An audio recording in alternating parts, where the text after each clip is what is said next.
Livro O Avivamento do País de Gales, de Nancy L. DeMoss e Maurice Smith. Capítulo 1 A Confissão que acendeu a chama.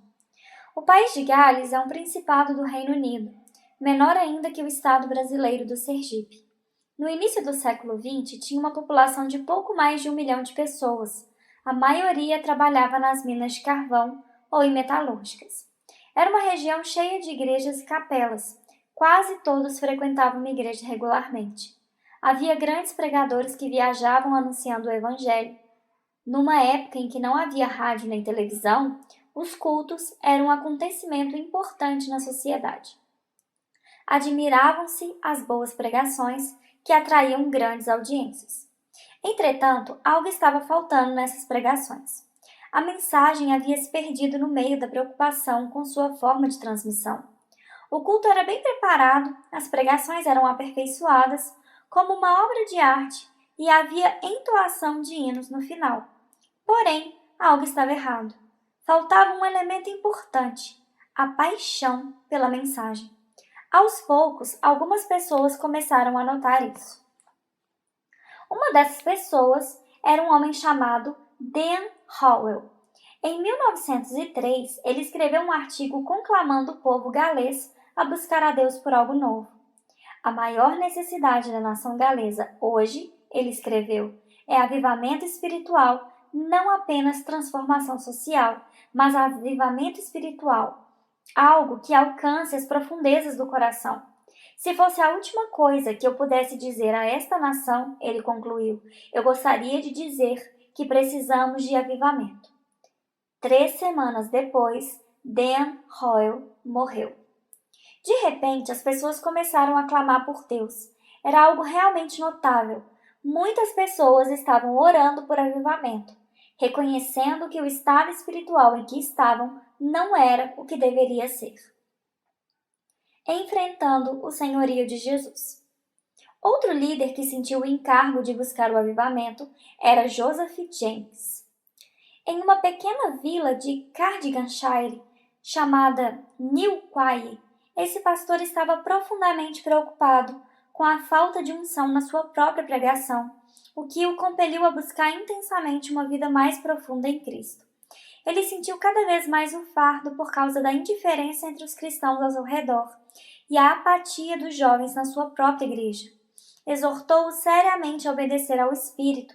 Na passagem de ano de 1903 para 1904, ele organizou uma conferência sobre vida espiritual, em que testemunhou como o Espírito Santo havia inflamado sua vida tal qual uma chama de fogo.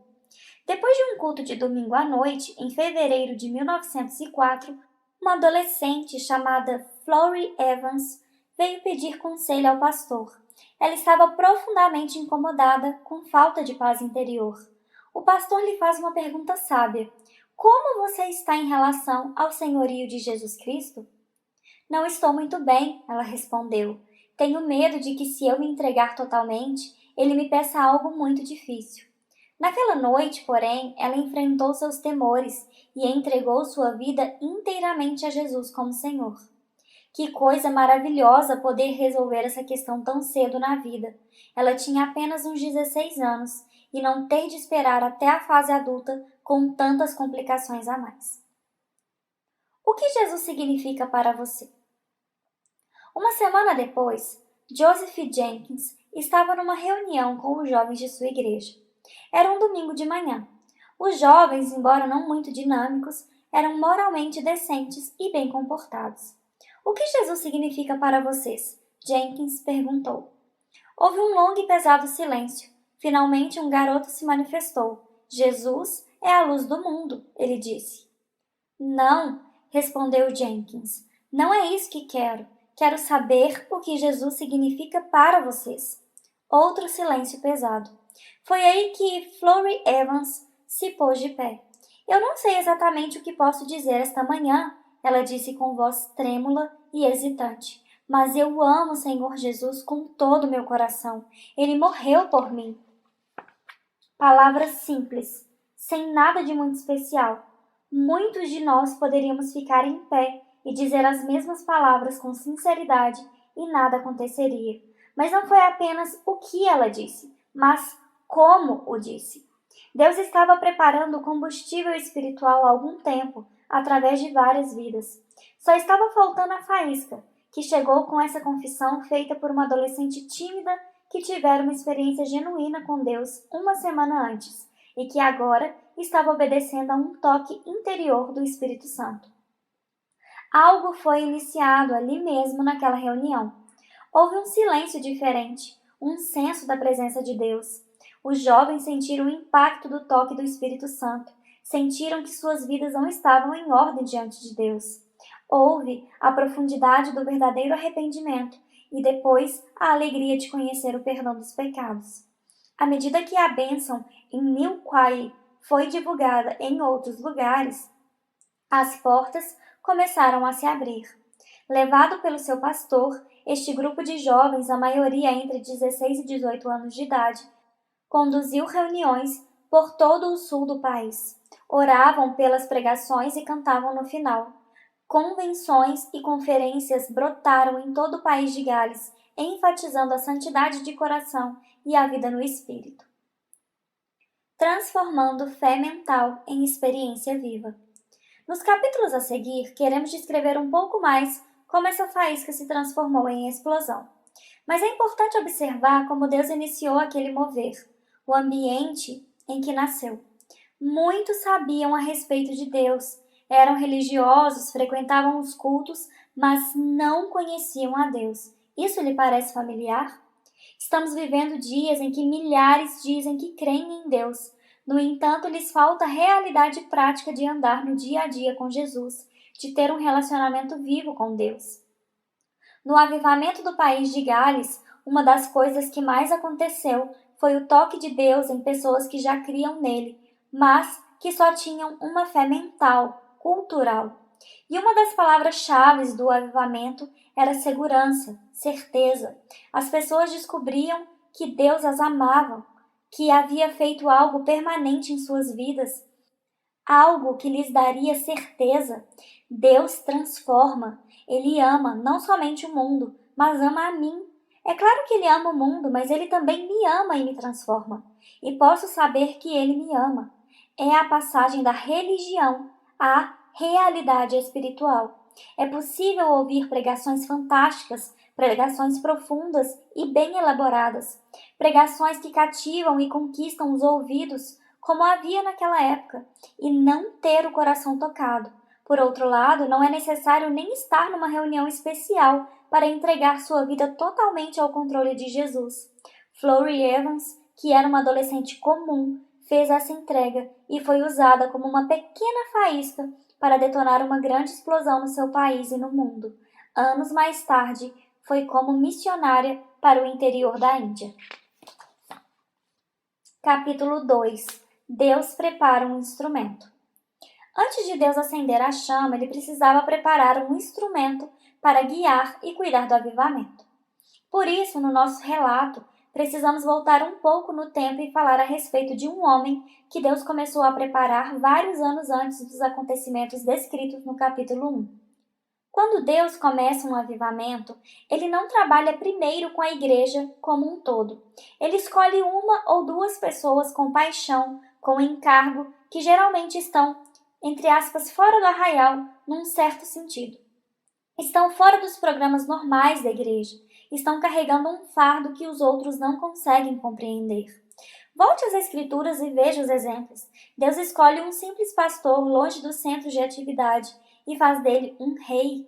Ou toma homens comuns como Amós, um homem do campo, Amós 7,14, e os chama para serem profetas. Deus não escolhe os fortes, os capacitados. Ele procura os simples, os disponíveis. Imagine o que Jesus faria se estivesse iniciando o cristianismo agora, no século XXI. Se ele tivesse de escolher 12 homens e dizer: estou confiando a estes homens o futuro da igreja cristã, a mensagem do reino de Deus. Imaginaríamos que procuraria nos melhores seminários, que escolheria as mentes mais brilhantes, os comunicadores mais dinâmicos, mas não foi isso que fez no início da era cristã. Sabe o que ele faria hoje? Iria a uma obra de construção, a uma fábrica qualquer, ou aos trabalhadores rurais, e chamaria seus discípulos, porque foi isso que fez quando escolheu pescadores e outros homens comuns nos evangelhos. A preparação de Evan Roberts. Quando se fala do avivamento de Gales, o nome mais conhecido hoje é o de Evan Roberts. Mas quando foi chamado por Deus, ele era desconhecido, um trabalhador comum, sem cursos ou títulos. Evan nasceu em 1878, perto do rio Lauger. Sua família era metodista e desde cedo levava as coisas espirituais a sério. Converteu-se com 13 anos de idade. Seu pai, como a maioria dos homens daquela região, era um mineiro de carvão e trabalhava nos túneis escuros embaixo da terra. Com apenas 9 anos de idade, Evan precisou começar a trabalhar porque seu pai quebrara a perna na mina. Com 12 anos, ele saiu da escola para assumir o trabalho definitivo nas minas de carvão. Era um trabalho muito perigoso e, mais de uma vez, escapou por pouco da morte. Em uma das ocasiões, houve uma explosão na mina, mas, como não era o seu turno, ele não estava no local. Sua Bíblia, porém, havia ficado lá e ficou queimada exatamente na página de 2 Crônicas 6, na oração do rei Salomão. Evan guardou essa Bíblia como memorial por muitos anos. Ao contrário da maioria dos cristãos em Gales, que eram indiferentes e acomodados, Evan estava sempre insatisfeito com o nível de vida espiritual que tinha, sempre buscando ansiosamente por algo maior. Ao ver a sede do jovem, um diácono de sua igreja o aconselhou a não perder uma reunião de oração sequer, pois poderia acontecer de o Espírito Santo chegar quando ele não estivesse presente. Por isso, todas as noites da semana, Evan estava em uma reunião de oração ou estudo bíblico nas redondezas. Durante 13 anos, da idade de 13 até os 26 anos, ele fez isso, orando com perseverança por um avivamento. Com a idade de 19 anos, Evans estava numa montanha em Gales, contemplando o vale embaixo e recitando a oração do Pai Nosso em voz alta. Quando chegou às palavras, "Venha o teu reino", ele ficou tão comovido que não conseguiu mais falar. Ficou parado ali, enquanto as palavras martelavam no seu interior. "Venha o teu reino, venha o teu reino". Era assim o seu coração, sensível a qualquer toque de Deus. Durante os 13 anos em que manteve o compromisso de buscar ao Senhor, havia 2 temas principais nas suas orações. O primeiro era por um enchimento pessoal do Espírito Santo. Ele clamava a Deus para enchê-lo com sua presença. Em segundo lugar, ele pedia por um avivamento nacional. "Aviva Gales", ele suplicava. Na Bíblia da Família, a passagem de 2 Crônicas 7,14 estava marcada como a base de seu clamor a Deus. Uma noite, em 1903, Evan ajoelhou-se para orar antes de dormir. De repente, a presença de Deus o envolveu de tal forma que começou a sacudir-se fortemente, balançando-o até a cama. Sentiu-se totalmente inundado pela presença de Deus. Seu irmão, na cama ao lado, achou que ele estava doente e, levantando-se, abraçou-o e tentou ajudá-lo. Depois da oração, Evan foi dormir. Porém, pouco tempo depois, à 1 da manhã, Deus o acordou. Até às 5 da manhã, ele permaneceu em oração. Durante os 3 ou 4 meses seguintes, Deus o acordava neste mesmo horário, todas as madrugadas, e ele ficava em intercessão até às 5. Em muitas ocasiões, sentia fortes visitações do Senhor, com tremores incontroláveis. Quando seus familiares perguntavam o que estava acontecendo, ele só respondia que era algo indescritível. Já fazia algum tempo que Evan sentia que Deus o queria no ministério. Alguns meses antes desses encontros de madrugada com o Senhor, ele havia se matriculado numa escola preparatória a fim de ter condições de passar no exame de admissão do seminário. Essa escola era localizada na região oeste de Gales, próxima a New Quay, onde Deus estava se movendo entre os jovens, como vimos no primeiro capítulo. Uma oração em comum. Uma outra pessoa que teve um papel importante no início do avivamento foi um evangelista presbiteriano chamado Seth Joshua. Preocupado com a ênfase que era dada ao conhecimento acadêmico e com a falta de vida espiritual, ele começou a orar para que Deus mandasse um avivamento a Gales. Muitos anos depois, seu filho Peter contou como teve oportunidade de ouvir a oração do pai. Um dia resolvi matar aula e fui a um parque para brincar. Chegando lá, vi meu pai andando no parque e escondi-me por trás dos arbustos. Quando ele se aproximou, fiquei assustado por ver que estava chorando, algo que achei que ele jamais faria. Ele estava dizendo: "Por favor, Deus, dá-me galhos", e continuou repetindo essa súplica enquanto eu podia ouvi-lo. Porém, além de pedir um avivamento para Gales, Seth Joshua estava fazendo uma outra oração a Deus por algo bastante incomum. Ele estava pedindo para que Deus levantasse um moço das minas de carvão ou dos campos de lavoura, não de Cambridge ou Oxford, assim como chamara a Eliseu enquanto lavrava a terra, para despertar o povo de Deus e levá-lo de volta à sua presença. Nem imaginava que ele mesmo teria um papel nesse chamado. Em 1904, quando Evan Roberts estava estudando na escola preparatória, Seth Joshua foi pregar na igreja de Joseph Jenkins, em New Quay, onde Florrie Evans havia feito sua confissão e onde havia agora um grupo de jovens avivados. O ambiente espiritual era muito favorável e Deus estava operando poderosamente em muitas vidas. As reuniões se prolongavam até mais de meia-noite. Numa das reuniões, depois da meia-noite, Seth tentou encerrar o culto com uma oração. Mas durante a oração, o Espírito começou a agir novamente e o povo não quis ir embora.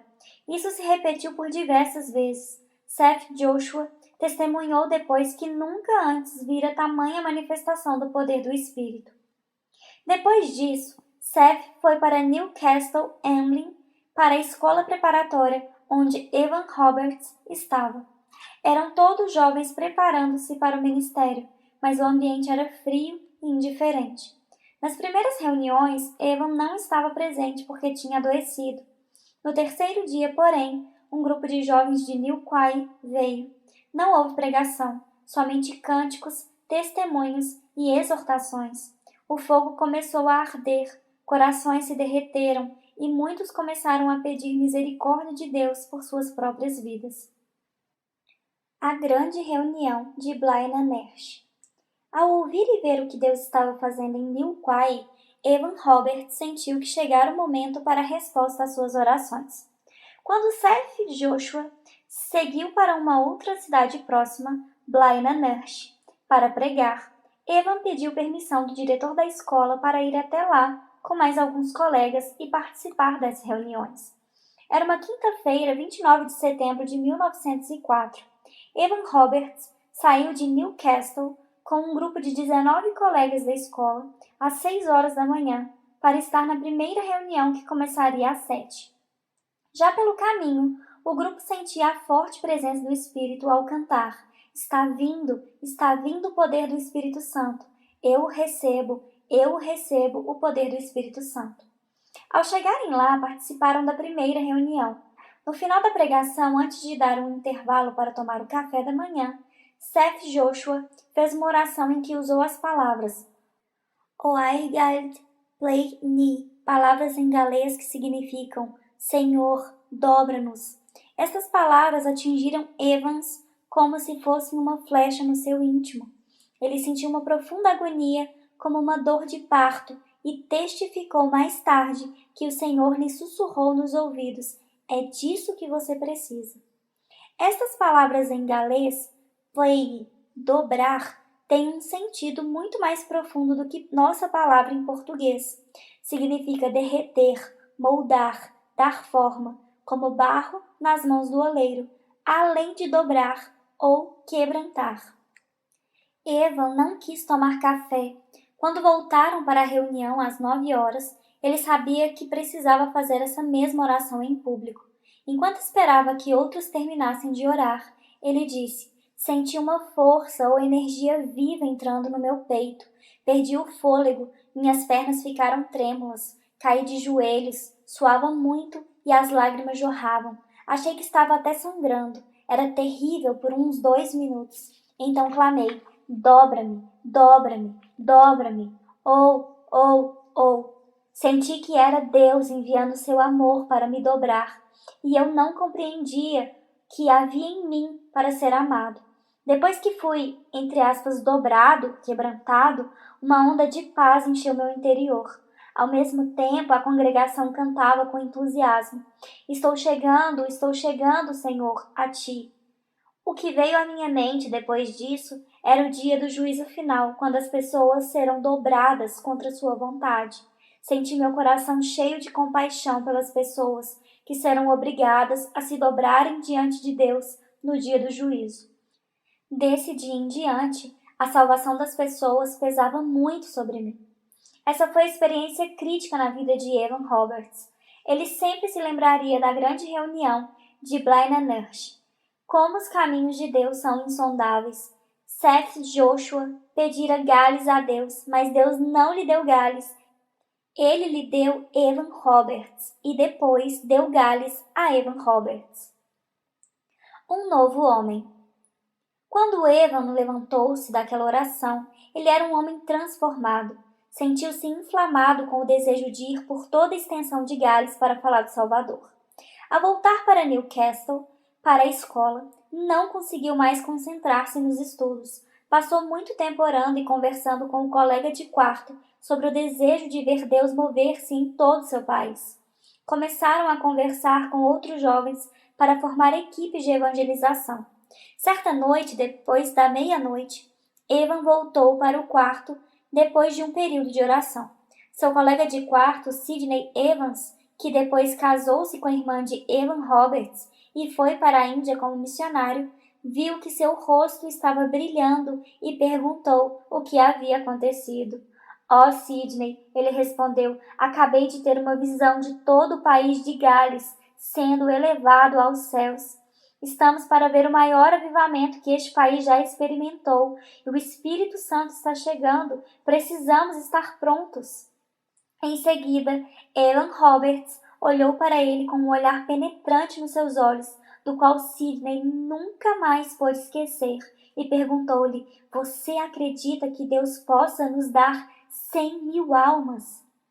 É preciso lembrar que nessa época, Evan Roberts era uma pessoa totalmente desconhecida. Ninguém tinha ouvido falar dele. Mal começara a se preparar para entrar num seminário que nunca chegou a fazer. Mas a partir deste dia, passou a acreditar firmemente no avivamento e na grande colheita de 100.000 almas que Deus daria.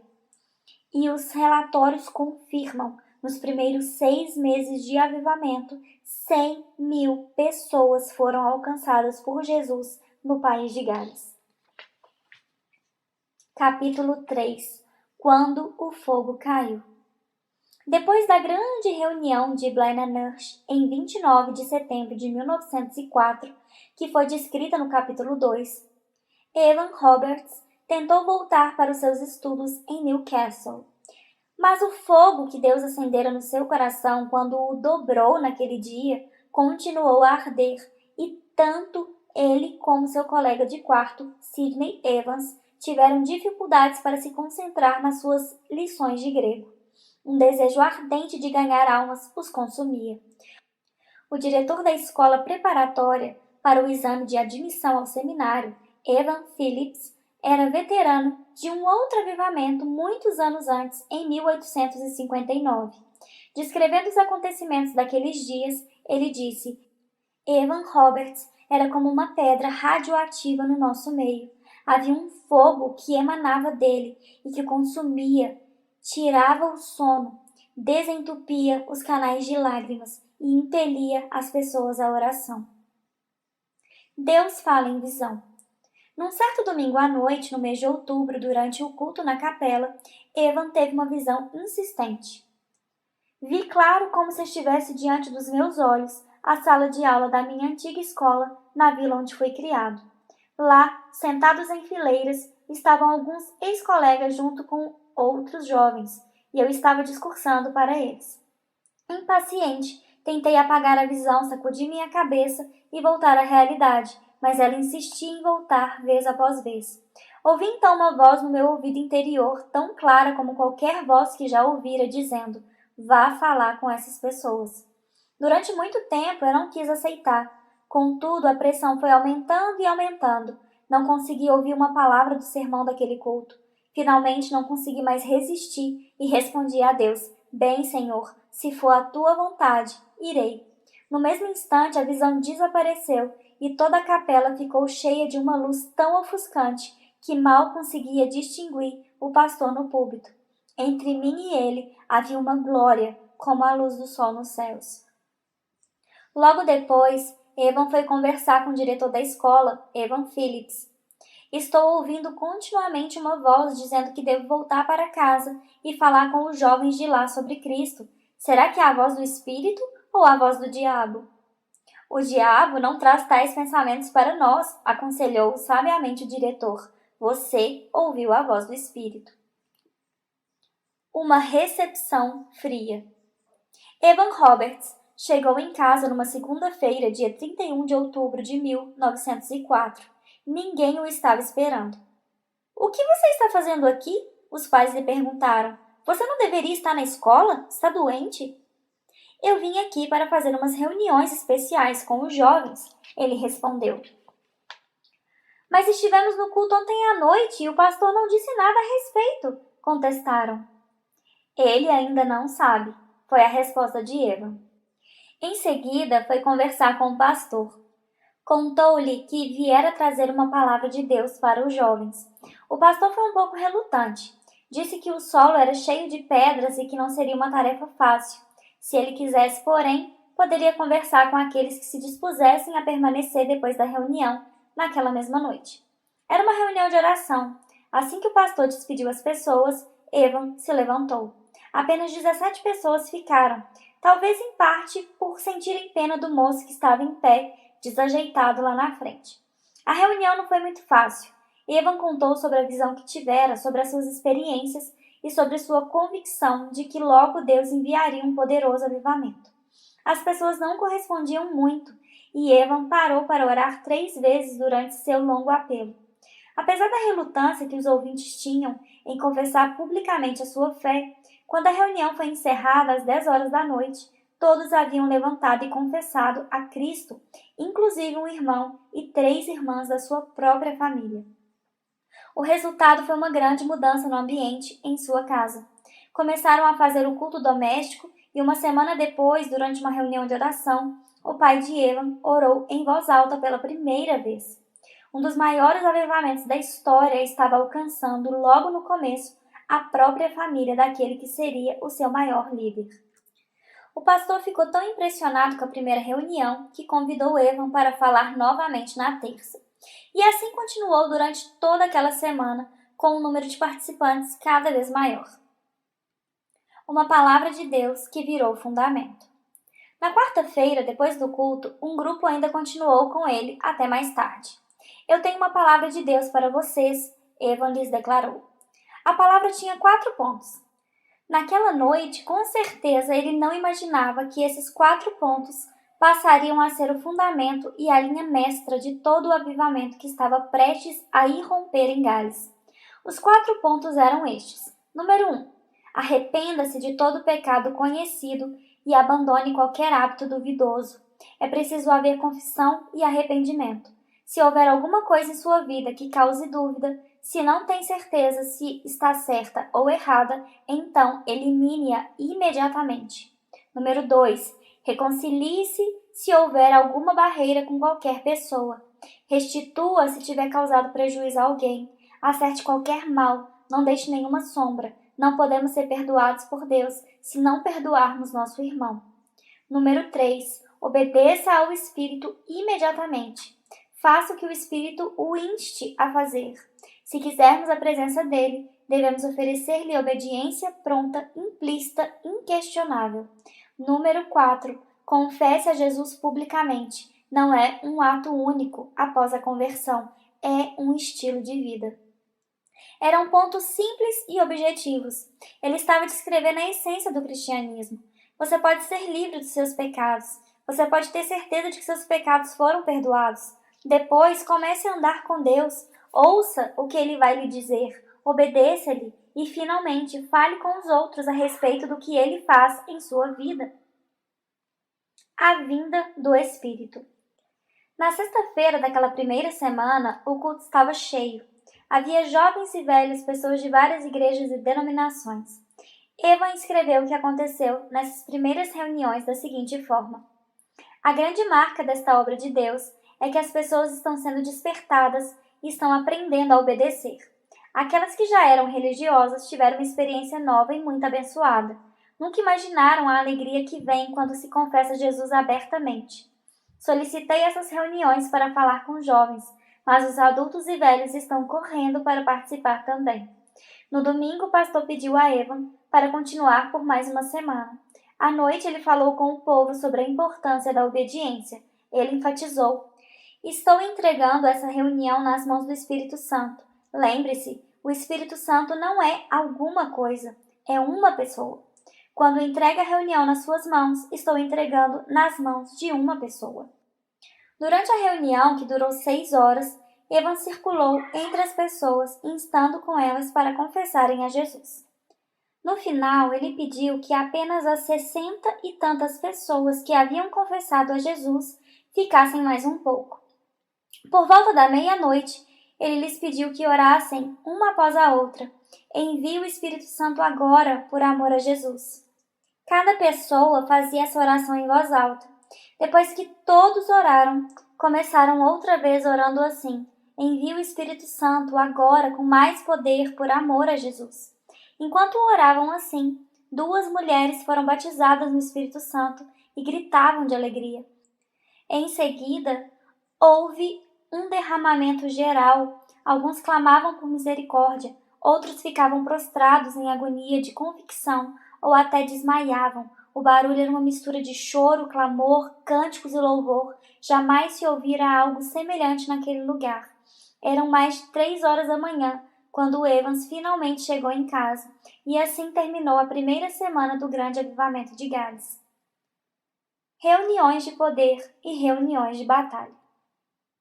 Segunda-feira, dia 7 de novembro, era o dia da reunião de oração.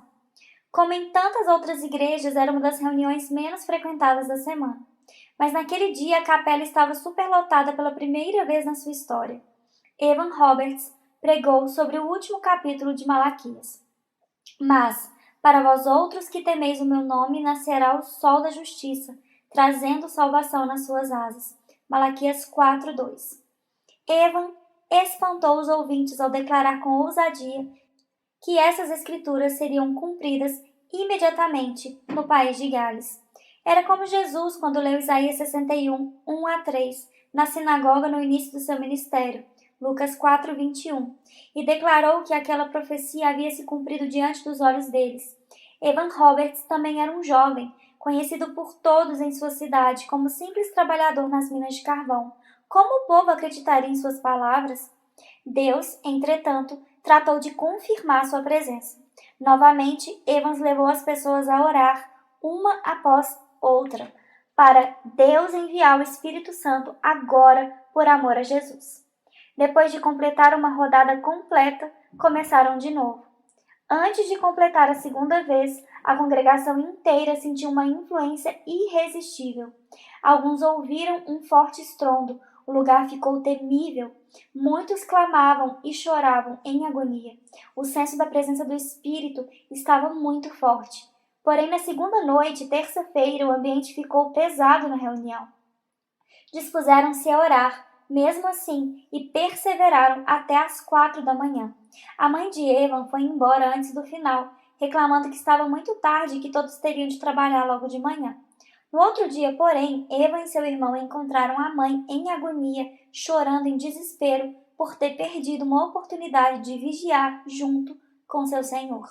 Ela sentiu a dor e a solidão de Jesus no Getsêmani, pouco antes da cruz, quando seus discípulos não conseguiram permanecer com ele.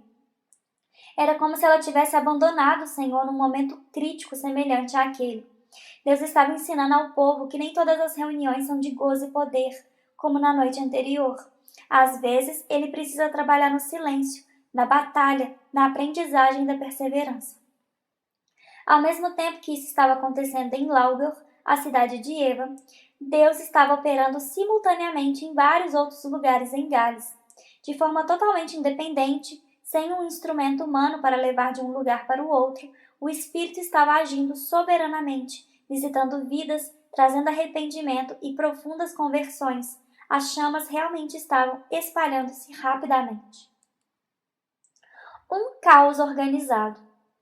De acordo com um dos historiadores do avivamento, as reuniões deste ponto em diante poderiam ser descritas como um caos organizado, entre aspas, controlado pelo Espírito. Não havia uma ordem humana, nem tentavam mais dar abertura à reunião ou fazer um planejamento. Eram caóticas em termos da lógica humana, mas havia uma perfeita ordem do Espírito. Uma pessoa se levantava para citar uma passagem bíblica, enquanto outras sentiam-se tocadas pelo Espírito e clamavam por misericórdia em arrependimento. Depois, como se alguém tivesse dado um sinal, todos começavam a cantar. Evan não pregava no sentido convencional.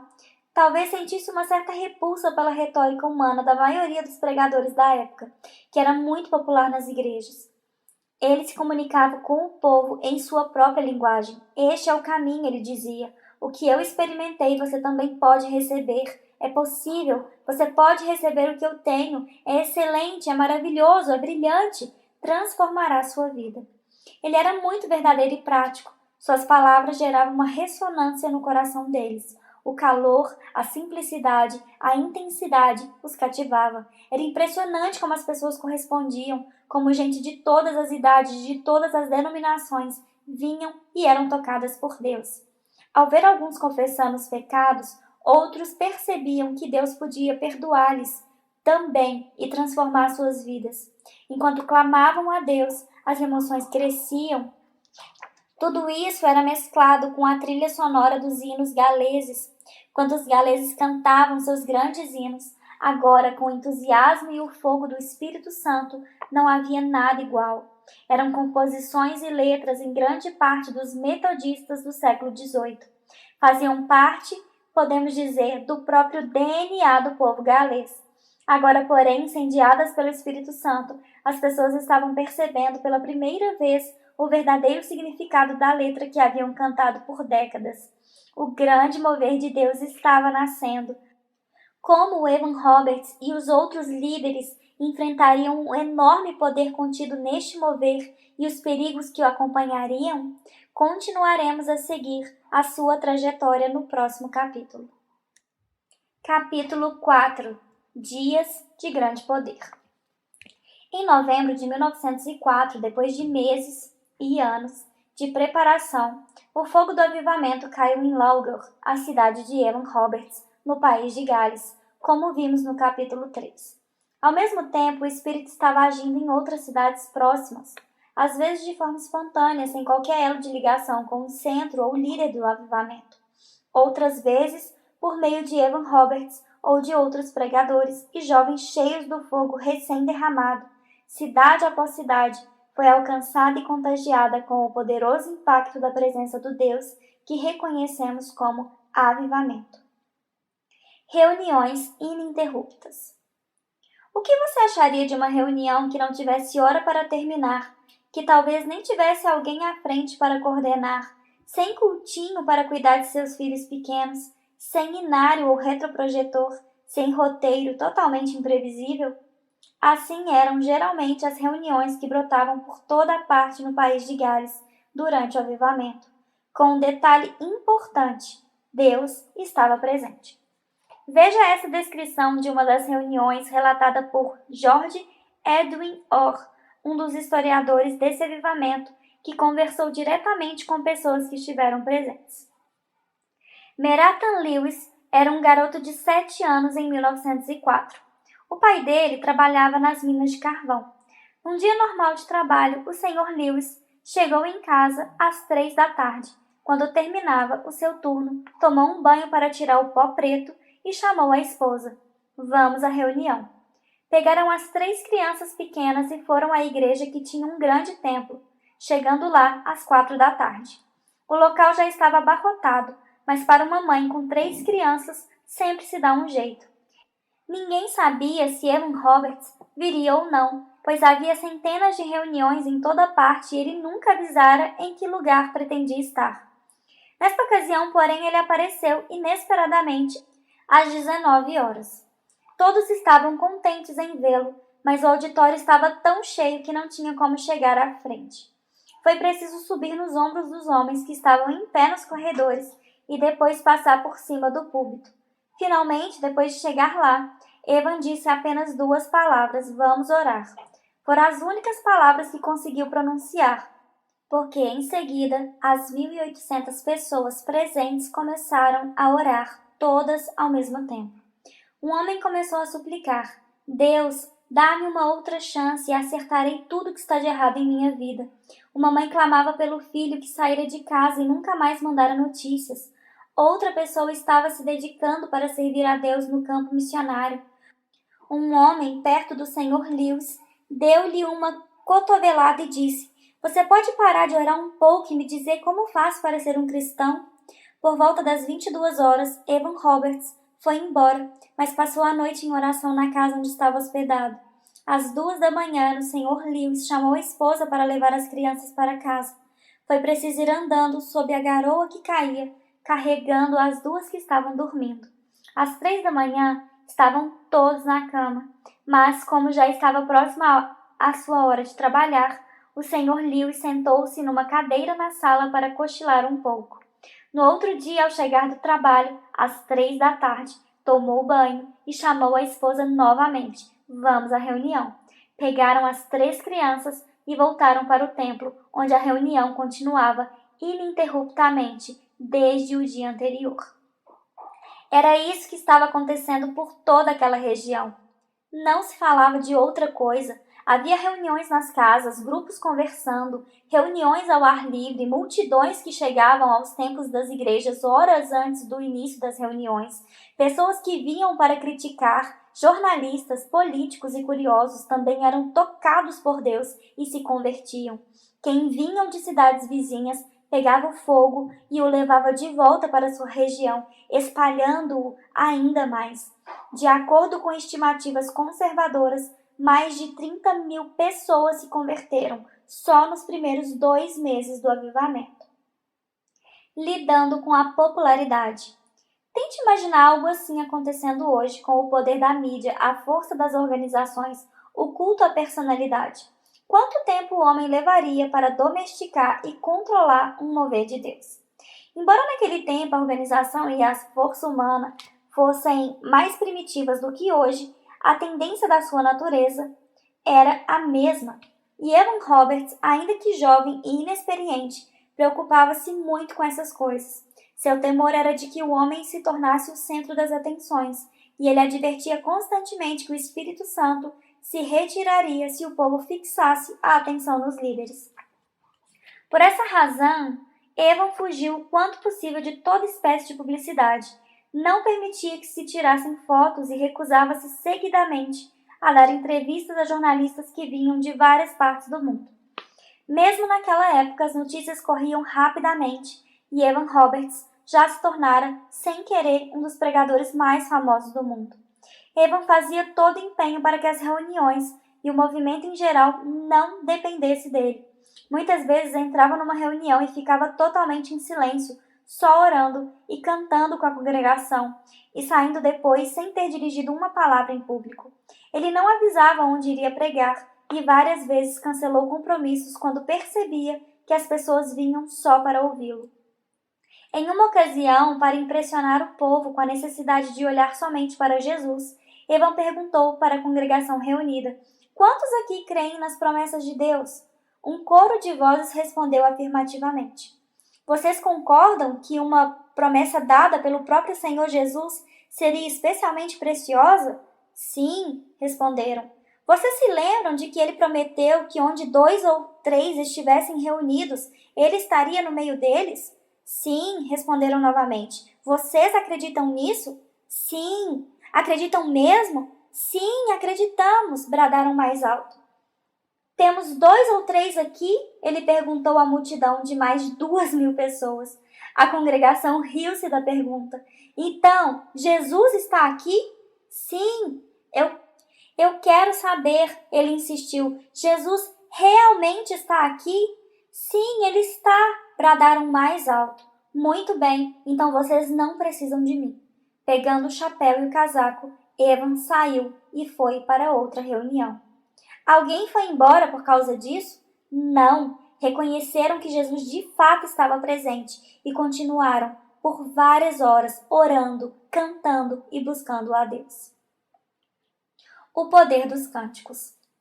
Outra coisa que facilmente acontece durante um mover de Deus é o foco ser desviado por fenômenos, emoções ou bênçãos. Uma das marcas do avivamento de Gales eram os cânticos. Os galeses já eram um povo muito aficionado à música, acostumado a cantar grandes hinos da igreja. Agora, com o avivamento, os cânticos ganharam uma dimensão totalmente nova. Era comum, durante as reuniões, uma parte da congregação estar cantando um hino em glorioso e reverente estado de arrebatamento, enquanto outra estava prostrada no chão, clamando a Deus em agonia por misericórdia. Cantar de forma tão impressionante e maravilhosa, relatou uma testemunha, sem qualquer ensaio ou preparo musical, só poderia ser algo gerado pelo próprio Espírito Santo.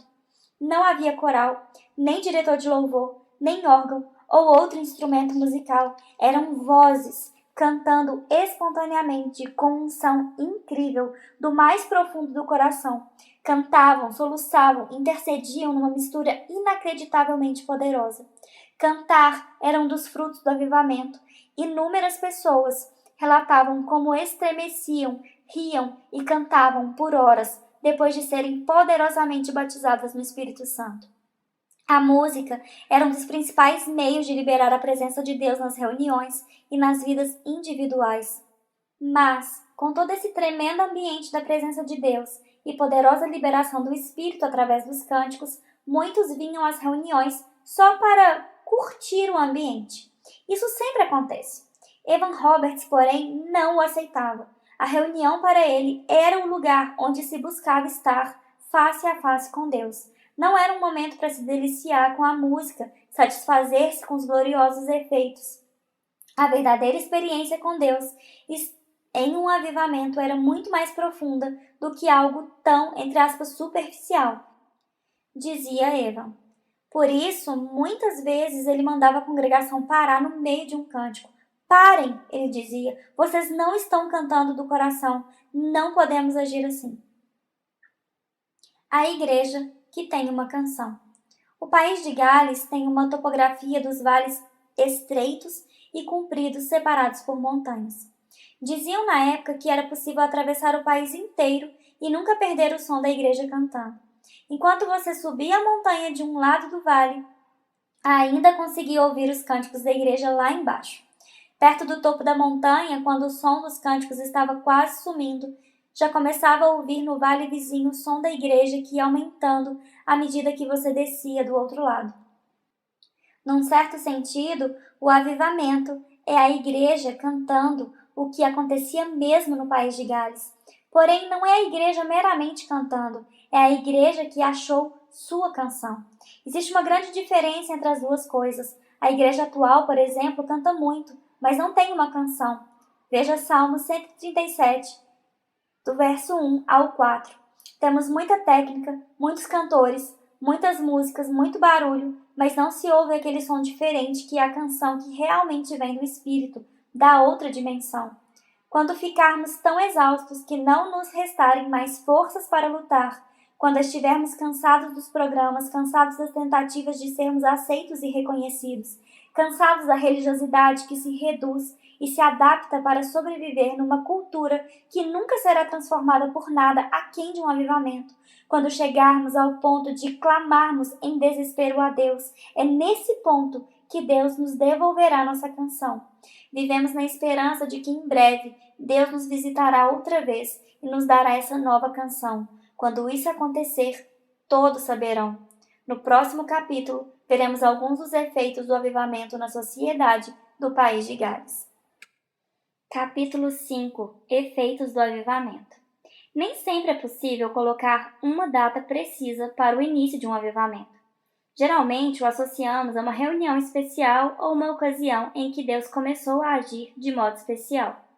Contudo, se pesquisarmos, sempre encontraremos uma série de acontecimentos anteriores, como preparação de instrumentos e oração individual ou coletiva, que estava em andamento muito antes da explosão maior vir à tona. Mais difícil ainda é identificar o final de um mover divino. Afinal, um avivamento não é uma mera campanha ou série de reuniões especiais, como às vezes o termo é usado, e não pode ser programado, iniciado e encerrado de acordo com planos humanos. Um mover de Deus geralmente não acaba instantaneamente, vai perdendo fôlego pouco a pouco até que as pessoas concluam: parece que agora tudo está voltando ao normal. E quando se procura descobrir o que aconteceu, vários motivos podem ser apontados: tentativas humanas para organizar a obra do Espírito, orgulho, falta de sabedoria e discernimento no uso de dons, ênfase exagerada na busca por experiências, divisões. O avivamento de Gales acabou muito rápido? De acordo com a maioria dos historiadores, o avivamento em Gales durou aproximadamente 18 meses, de novembro de 1904 a abril de 1906. Embora tentasse não ocupar uma posição de liderança ou centralidade no avivamento, como vimos no capítulo anterior, Evan Roberts foi o instrumento que Deus usou para acender as chamas e para mantê-las acesas durante o período em que se alastraram pelo país. Ele não foi o único instrumento, mas era o principal e mais conhecido. Alguns meses depois do início do avivamento, a intensidade das viagens e reuniões começou a desgastar a saúde física de Evan Roberts. Já em março de 1905, havia sintomas problemáticos. Mesmo assim, ele continuou ativo até abril de 1906, quando, próximo de uma crise nervosa, retirou-se do Ministério Público para recuperar-se na casa da família Jesse Penn Lewis. Nunca mais voltou ao cenário público, mas dedicou-se a uma vida de intercessão. Na verdade, o avivamento ainda continuou por mais algum tempo, sob a liderança de vários outros evangelistas e homens de Deus, tais como Seth Joshua, que vimos no capítulo 2, mas não com o mesmo ímpeto de antes. Quando se pergunta por que o avivamento de Gales acabou em tão pouco tempo, há pelo menos duas respostas. A primeira, mais óbvia aos observadores humanos, foi realmente o fato de Evan Roberts ter se retirado da cena de ação. Mesmo em moveres sobrenaturais, como avivamentos, Deus usa instrumentos humanos. Limitações humanas podem afetar um mover de Deus. A segunda, menos evidente, mas não menos importante, é a seguinte: avivamentos não são a vida normal da igreja. São intervenções divinas que podem afetar poderosamente um país ou época na história. Entretanto, nunca foram planejados por Deus para continuarem indefinidamente. Nas palavras de Kevin Adams, historiador do avivamento de Gales, um avivamento vem para vivificar e despertar a igreja, depois ela precisa continuar cumprindo sua missão divina. O aspecto mais importante de um avivamento não é a duração do fenômeno ou visitação em si, é o impacto que gera na igreja e na sociedade e permanência dessas mudanças. Efeitos imediatos do avivamento. Nos primeiros 6 meses do avivamento, estima-se que mais de 100.000 pessoas foram convertidas. Algumas já eram membros da igreja, mas nunca tiveram uma verdadeira experiência viva com Deus. Outras eram mais facilmente identificadas como pecadoras, gente que antes não queria saber de Deus ou da igreja. O efeito nas vilas, aldeias e locais de trabalho em todo o país de Gales era muito marcante. O ambiente nas minas de carvão, onde grande parte dos homens da região trabalhava, mudou completamente. Os mineiros, que já tinham de se levantar muito cedo para começar o trabalho, chegavam meia hora antes para a reunião de oração. Às vezes havia 200 pessoas a mais, lá embaixo na mina, participando de uma reunião de avivamento. Os chefes e supervisores estavam lá também. Havia alegria e entusiasmo no ar.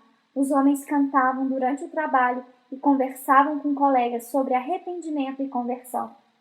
Há várias histórias registradas sobre a mudança de clima nas minas. O empregado estava com medo de perder o emprego porque sua tarefa era cuidar dos cavalos, e agora todos os mineiros convertidos estavam cuidando com muito mais responsabilidade, cada um do seu próprio cavalo. Mas isso não era o, entre aspas, pior. Os cavalos também estranharam a mudança. Acostumados a serem tratados com aspereza, palavrões e agressões, de repente ninguém mais gritava ou dava chicotadas. Os homens haviam sido, entre aspas, amansados pela operação do Espírito e os cavalos não lhe obedeciam mais. Não estavam acostumados a serem tratados com mansidão. O grande vício do povo da época era a bebida alcoólica. Os bares foram esvaziados. Muitos faliram e foram obrigados a fechar as portas. Com a queda na bebida, houve queda marcante nos índices de criminalidade. A vida nas famílias foi transformada porque os homens ficavam em casa e davam mais atenção para as esposas e filhos. No avivamento de Gales, pelo que sabemos, não houve curas ou milagres. Não aconteceu nenhuma transformação de água em vinho, mas houve uma outra transformação, mais sutil, porém tremendamente sobrenatural. A transformação de cerveja em roupas e alimentos para as famílias carentes, que antes passavam necessidades por causa do vício da bebida. Um médico foi entrevistado por um jornalista durante o avivamento. O que o senhor está achando do avivamento?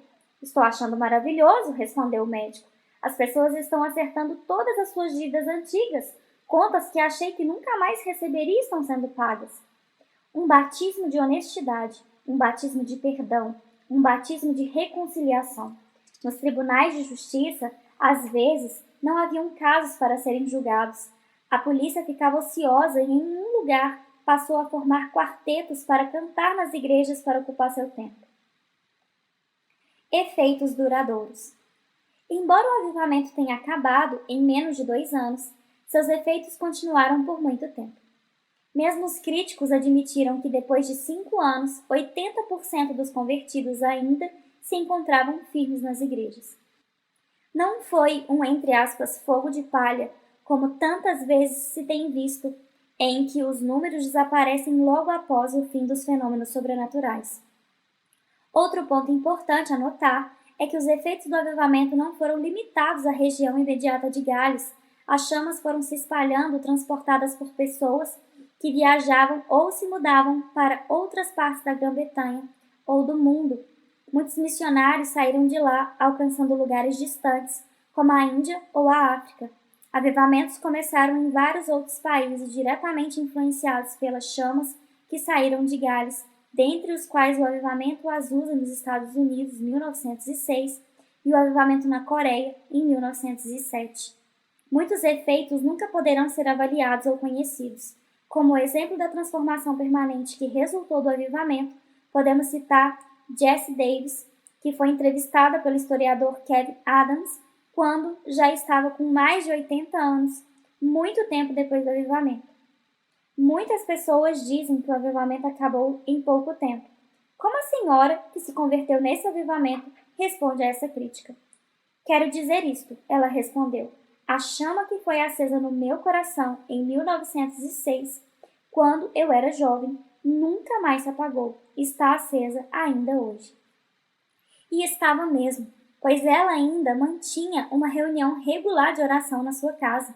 Sem dúvida alguma, milhares e milhares de pessoas conheceram e se apaixonaram por Jesus na lua de mel de 1904, mas continuaram amando-o até o fim de suas vidas. Isso não aumenta sua fome e sede por uma genuína visitação de Deus nos nossos dias?